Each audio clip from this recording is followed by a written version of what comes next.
नमस्कार दोस्तों, मैं दिनेश मालविया। राजस्थान अध्ययन की क्लासों की सीरीज़ में कक्षा 7 पहले हो चुकी है। 8वीं क्लास हम पढ़ने वाले हैं, कक्षा 6 राजस्थान अध्ययन की, जो राजस्थान जीके के लिए सभी एग्जाम के लिए महत्वपूर्ण है। और यानी फर्स्ट ग्रेड, सेकंड ग्रेड और रीट के लिए तो मुख्य है ये। आज हम पढ़ेंगे 8वां अध्याय, आजीविका के प्रमुख क्षेत्र। मनुष्य अपने जीवन निर्वाह के लिए जो कार्य करते हैं, क्षेत्र विशेष के प्राकृतिक संसाधन, जलवायु, आर्थिक, सामाजिक, शैक्षिक स्तर पर निर्भर करता है। यानी इंसान जीवन निर्वाह के लिए सारे कार्य करता है। राजस्थान खनिज संपदा में एक संपन्न राज्य है। तो राजस्थान के अंदर खनिज संपदा बहुत मात्रा में, यानी बहुत अधिक पर्याप्त मात्रा में पाई जाती है, जिसकी वजह से इसको खनिज संपदा संपन्न राज्य कहा जाता है। साथ ही यहाँ विभिन्न प्रकार की जलवायु पाई जाती है। अतः यहाँ के लोग प्रमुखतः कृषि कार्य करते हैं, पशुपालन करते हैं और खनन कार्य भी करते हैं। आर्थिक विकास के साथ साथ पर्यटन, यानी राजस्थान में बहुत सारी प्रसिद्ध सामग्री जहाँ पे विदेशी पर्यटक आते हैं, तो पर्यटन क्षेत्र यानी जिसको उद्योग का दर्जा दे रखा है, और सेवा क्षेत्र में कार्य करने वालों की संख्या भी बढ़ी है। ये सारे कार्य वर्तमान में राजस्थान में होते हैं। राजस्थान में कृषि की बात करते हैं तो राजस्थान का लगभग 60% भूभाग मरुस्थल है। यहाँ अधिकांश कृषि मानसून की वर्षा पर निर्भर है, क्योंकि पश्चिमी राजस्थान रेगिस्तान है और रेगिस्तान बारिश केवल बरसात के मौसम में ही कृषि कार्य किया जाता है। अतः राजस्थान की कृषि को मानसून का जुहा कहा जाता है। मानसून का जुहा यानी बारिश होती है तो कृषि होती है, नहीं तो नहीं होती है। यहाँ वर्ष भर में 3 प्रकार की फसलें होती है। अब कौन कौन सी फसलें होती है, ध्यान से अपन पढ़ेंगे। पहली रबी की फसल। रबी की फसल की बुआई सर्दी के प्रारंभ होने पर की जाती है तथा गर्मी प्रारंभ होने पर मार्च अप्रैल में कटाई की जाती है। जैसे इनमें गेहूँ, जौ, चावल, चना, सरसों आदि की प्रमुख फसलें हैं। यहाँ पे ध्यान रखिए आप कि रबी की फसल का चित्र दे रखा है आपको। रबी की फसल को आप ध्यान रखिए, इसमें गेहूँ, जौ, चावल, चना, सरसों आदि की प्रमुख फसलें आती है। खरीफ की फसल की बात करते हैं तो खरीफ की फसल वर्षा ऋतु के प्रारंभ में बोई जाती है और शीत ऋतु प्रारंभ होने से पहले काट ली जाती है। इसमें मुख्य फसलें ज्वार, बाजरा, मूंग, कपास, गन्ना, मूंगफली, तिल आदि आती है। तो खरीफ की फसलों को भी आप ध्यान रखें। यह आपको खरीफ की फसल का चित्र दे रखा है। जायद की फसल की बात करते हैं, यह मार्च अप्रैल से जून जुलाई तक ली जाती है। इस समय खरबूज, तरबूज, ककड़ी आदि उगाए जाते हैं। चित्र देख के आप तरबूज का, जायद की फसल का चित्र दे रखा है तरबूज का। राजस्थान में कृषि के पिछड़ेपन के कारण की बात करते हैं, पहला कारण है प्राकृतिक कारण।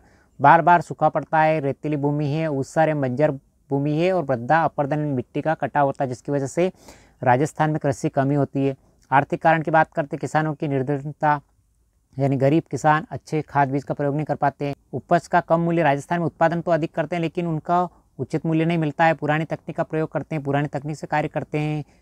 सिंचाई के साधनों की कमी है, वर्तमान में राजस्थान में सिंचाई के साधनों की कमी, उत्तम खाद बीज की कमी है।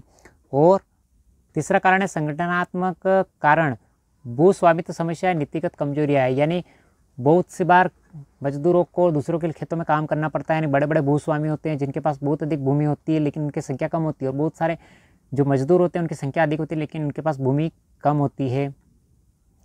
राजस्थान में कृषि की विशेषता की बात करते हैं तो देश में सर्वाधिक बाजरे का उत्पादन किया जाता है। सरसों का, ग्वार का उत्पादन राजस्थान में होता है सर्वाधिक। ध्यान रखिए आप, जहाँ से प्रश्न बनता है। उत्तर प्रदेश के पश्चात राजस्थान जौ, चना उत्पादन में दूसरे स्थान पर, इसको भी ध्यान रखिए आप। पश्चिमी राजस्थान में बाजरा सर्वाधिक बोया जाने वाला खाद्यान्न, यानी पश्चिम राजस्थान यानी जैसलमेर, बाड़मेर, बीकानेर की तरफ। और दक्षिणी राजस्थान में खाद्यान्न फसलों में मक्का की खेती प्रमुख होती है। दक्षिणी राजस्थान यानी कोटा, बूंदी, बारा, झालावाड़, डूंगरपुर, बांसवाड़ा, प्रतापगढ़ में, उदयपुर में। उसके बाद राज्य में श्री गंगानगर जिला गेहूं उत्पादन में प्रथम स्थान पर है। गंगानगर, हनुमानगढ़ जिलों में गेहूं का उत्पादन सर्वाधिक किया जाता है नहरों के कारण। उसके बाद पश्चिम राजस्थान में इंदिरा गांधी नहर से करीब 17.5 लाख हेक्टेयर क्षेत्र में सिंचाई की सुविधा का विकास हुआ है। तो इंदिरा गांधी नहर का बहुत अधिक लाभ हुआ पश्चिम राजस्थान के लोगों को। उसके बाद सिर्फ 35% फसली क्षेत्र में सिंचाई की सुविधा उपलब्ध है। बाकी रेगिस्तान में बारिश कम होती है जिसकी वजह से सिंचाई नहीं की जाती है। कुल सिंचित क्षेत्र के 66% क्षेत्र की सिंचाई कुएं, ट्यूबवेल से होती है। नहरों द्वारा करीब 33% सिंचाई होती है और तालाबों द्वारा सिंचित क्षेत्र बहुत कम है। तो सबसे अधिक सिंचाई जो होती है वो कुएं एवं ट्यूबवेल के द्वारा होती है राजस्थान में।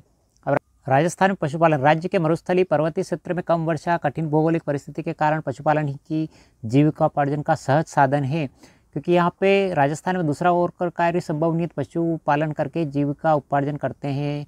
इन क्षेत्रों में कृषि के अवसर तो सीमित, यानी खेती कम होती है क्योंकि बारिश कम होती है और रेगिस्तानी इलाका है। औद्योगिक रोजगार के अवसर भी पर्याप्त नहीं, यानी उद्योग भी इतने नहीं है कि रोजगार हर व्यक्ति को मिल सके। ऐसी स्थिति में ग्रामीण लोगों को पशुपालन से रोजगार के साथ साथ आवश्यकता की पूर्ति की कई वस्तुएं प्राप्त हो जाती है। तो उनका रोजगार की समस्या भी समाप्त हो जाती है और उनकी आवश्यकता की पूर्ति हो जाती है। किससे? पशुपालन से। पशुपालन की दृष्टि से राजस्थान का देश में दूसरा स्थान है, ध्यान रखिए आप। राजस्थान में भारत का लगभग 11.27% पशुधन पाया जाता है, इसको भी ध्यान रखिए। मरुस्थलीय और पर्वतीय क्षेत्र के अलावा संपूर्ण राजस्थान में अधिकतर किसान खेती के साथ साथ क्या करते हैं? पशुपालन करते हैं।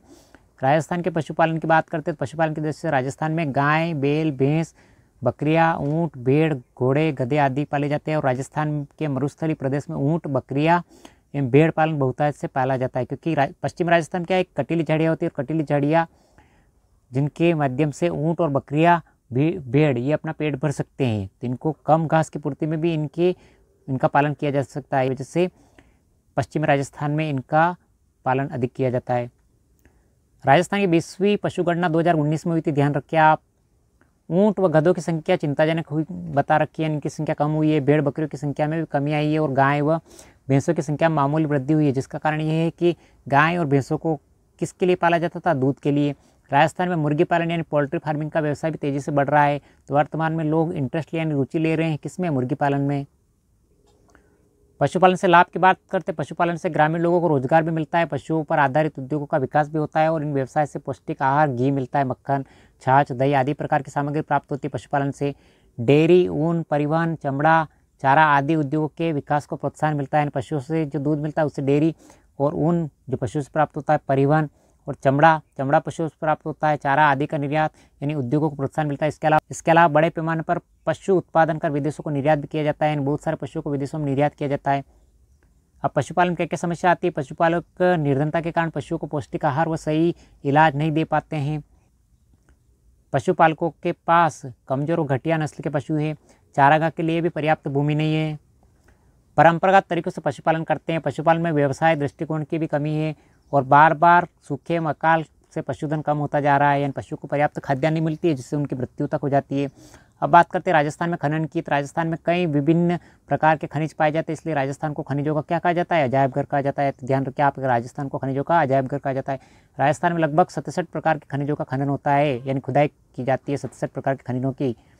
ये राजस्थान में खनन करते हुए चित्र दिखा रखा है आपको। अब राजस्थान में सर्वाधिक उपलब्ध खनिज है रॉक फास्फेट।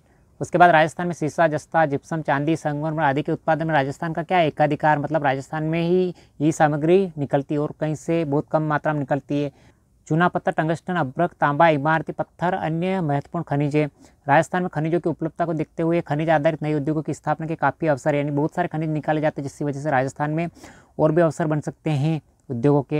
यही कारण है कि राज्य सरकार प्रदेश में खनिज आधारित उद्योगों की स्थापना को प्रोत्साहन करने पर ध्यान दे रही है, यानी खनिज आधारित उद्योग चला रही बहुत सारी सरकार के द्वारा। राजस्थान में अवैध बजरी खनन से पर्यावरण प्रदूषण की समस्या निरंतर बढ़ रही है और अवैध खनन से अरावली पर्वतमाला की कई पहाड़ियाँ पूरी तरह से गायब हो चुकी है। इसके गंभीर पर्यावरणीय दुष्परिणाम हो सकते हैं, यानी बजरी का जो राजस्थान में अवैध खनन किया जाता है, जिसकी वजह से पश्चिमी राजस्थान से बजरी का खनन किया जाता है, जिसकी वजह से अरावली पर्वतमाला की बहुत सारी पहाड़ियाँ टूट चुकी है। ये गंभीर दुष्परिणाम इसके इंसानों को भुगतने पड़ सकते हैं। यह आपका अध्याय समाप्त हो चुका है। आजीविका का मतलब होता है रोजगार, जीवन निर्वाह हेतु किया जाने वाला कार्य। अतिवृष्टि का मतलब होता है अत्यधिक वर्षा। निर्यात का मतलब होता है देश से माल बाहर अन्य देशों में भेजना। रबी की फसल की प्रमुख फसल कौन सी है, तो रबी की बात करते हैं। रबी की मुख्य फसल है गेहूँ। मरुस्थल राजस्थान बोया जाने वाला खाद्यान्न कौन सा है, मरुस्थल राजस्थान बाजरा बोया जाता है। कैसा लगा वीडियो, लाइक शेयर सब्सक्राइब जरूर करें। मिलते हैं अगली क्लास में। Thank you.